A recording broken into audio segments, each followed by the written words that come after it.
Oi, pessoal. Vamos lá ao nosso último tópico virtual, né?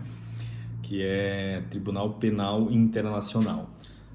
Percebam que tem uma certa lógica. A gente estudou os atores da sociedade internacional, as fontes que eles devem se vincular no momento das suas... e o peso que essas fontes têm no momento da sua relação.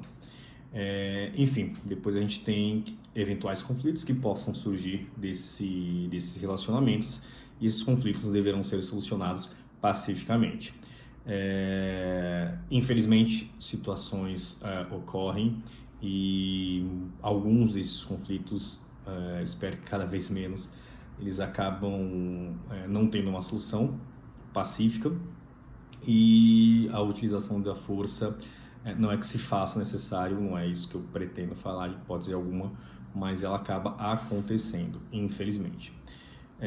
Enfim, agora a gente precisa analisar se houveram excessos durante esse período de guerra, e se houve excessos, ou se houveram excessos, ou se a gente precisa julgar determinados crimes de acordo com o previsto no jus ad bello, jus in bello. Esse é o momento, então, de realizarmos, de procedermos a esses julgamentos. Esses julgamentos são extremamente importantes porque mostram para a sociedade em geral que o direito internacional tem uma regulamentação para esses temas, e que se houve um desrespeito e se houveram ilícitos, esses ilícitos então precisam ser julgados sob pena até de uma ausência de responsabilização daqueles que de fato são considerados culpados por utilização de forças proporcionais ou por uso indevido da guerra ou por crimes de guerra ou enfim pelos fatos que levaram essas pessoas a guerras, notavelmente os mais absurdos, genocídio, crimes de humanidade, enfim.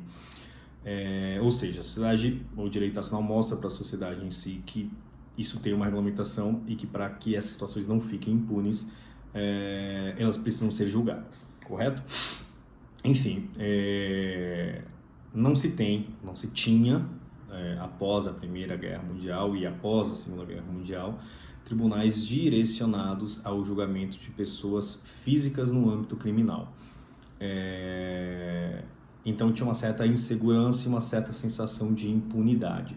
E essa sensação de impunidade ficava ainda mais claro com os motivos e com as circunstâncias, notadamente, da Segunda Grande Guerra Mundial. Então, qual foi a resposta do âmbito da sociedade internacional? Bem, vamos julgar essas pessoas. Se as pessoas, de fato, cometeram um crime, ocasionaram grandes mortes em virtude, sobretudo, de comportamentos completamente inidôneos, vamos julgá-las para que elas não fiquem impunes.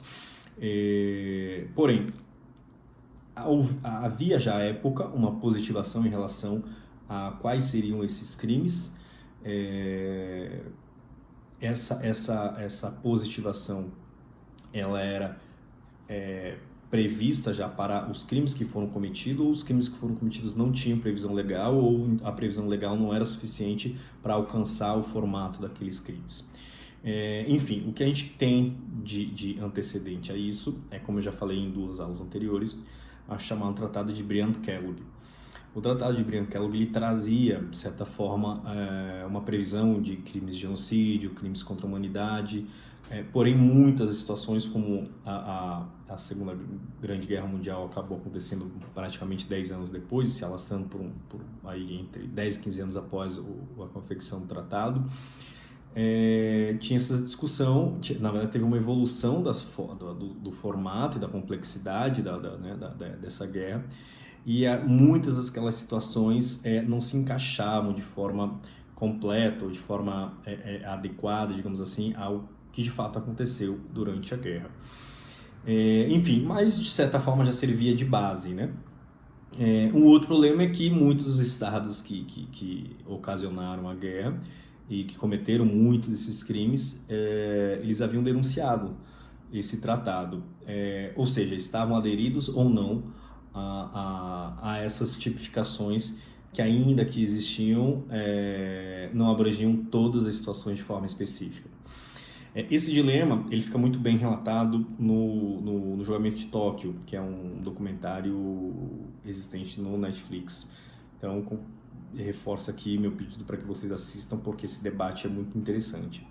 Mostra como se deu a criação do Tribunal Ad hoc de Tóquio e a discussão sobre a retroatividade de um tratado que havia sido denunciado há mais de 10 anos e, enfim, mostram as regras do direito penal em si, que o direito penal internacional foi incorporando, correto?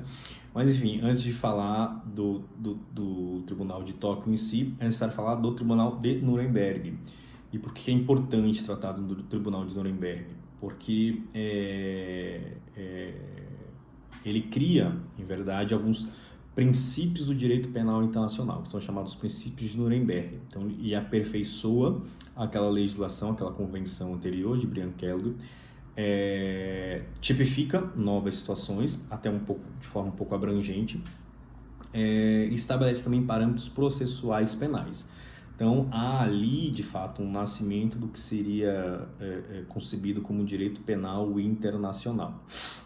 Enfim, essas regras de Nuremberg foram criadas, naturalmente que após a Segunda Guerra, para julgamento dos crimes cometidos no âmbito ocidental. Né? Então, Nuremberg é uma cidade da Alemanha, e ali, então, seriam julgados os principais oficiais alemães que impulsionaram e coordenaram os crimes maciços que ocorreram à época.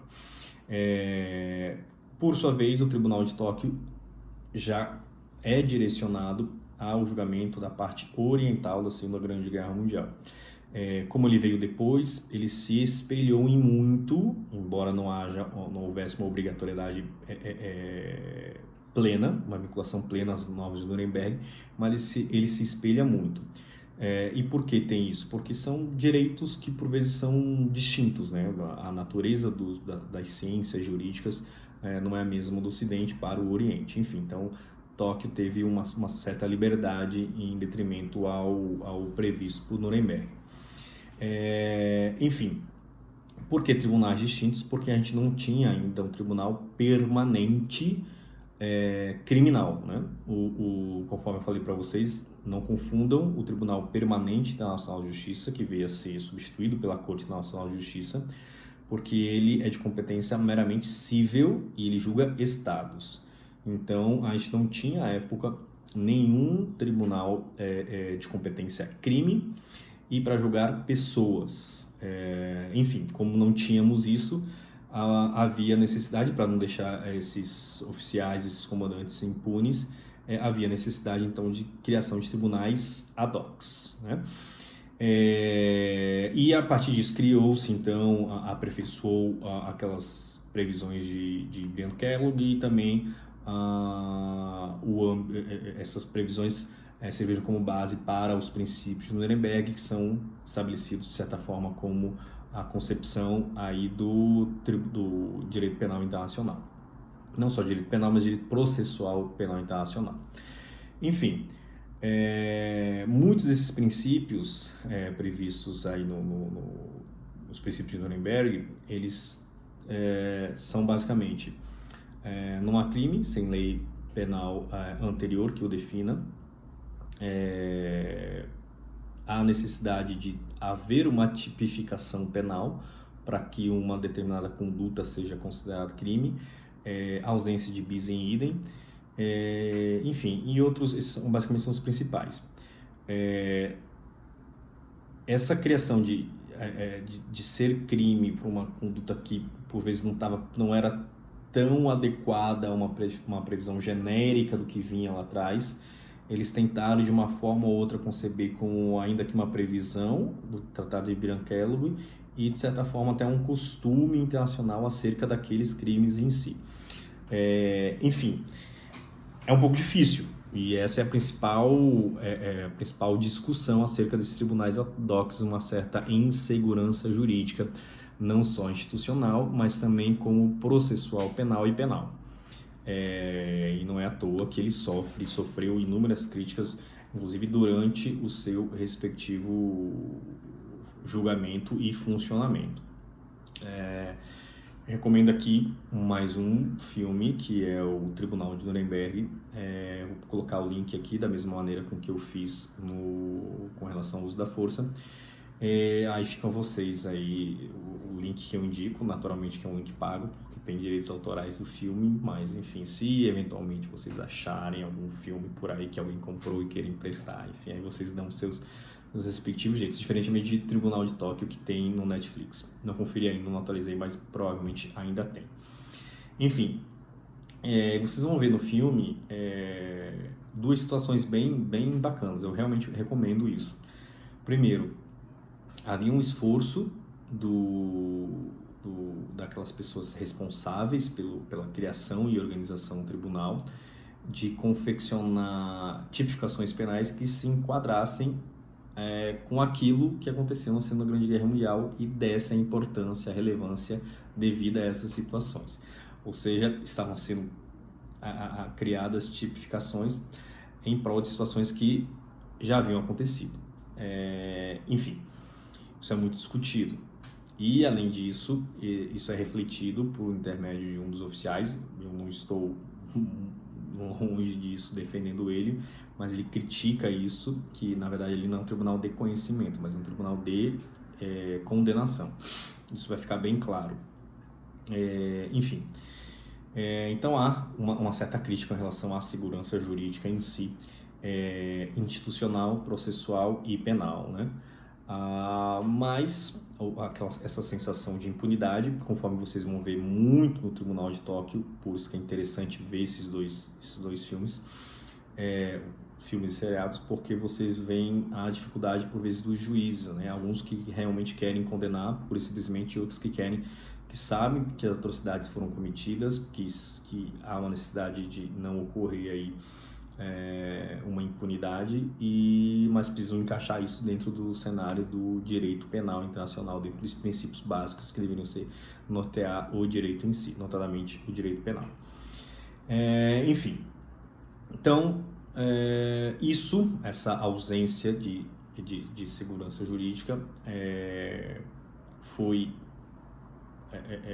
motivo de debate ao longo do tempo, até que, após as instalações desses tribunais, a sociedade nacional, notadamente pela Comissão de Direito Nacional da ONU, essa comissão passou a discutir a criação de um tribunal permanente, né, de natureza crime e que viesse para julgar pessoas físicas.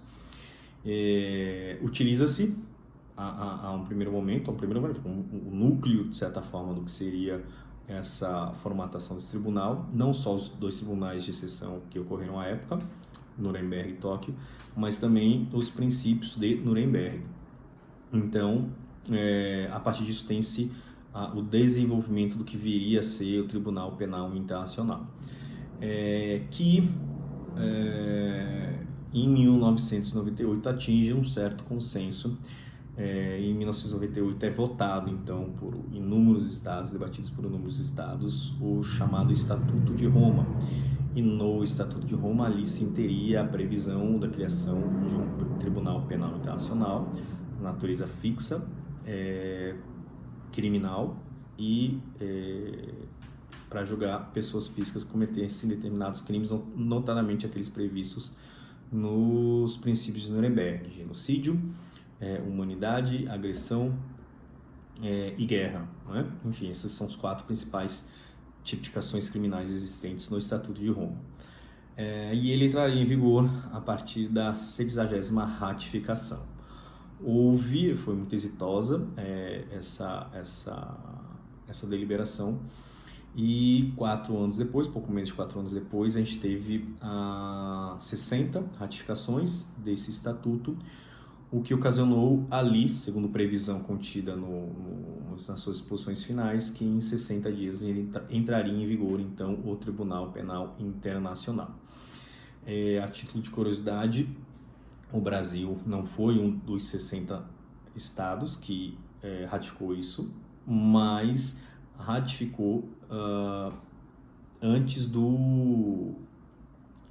dele entrar efetivamente em vigor.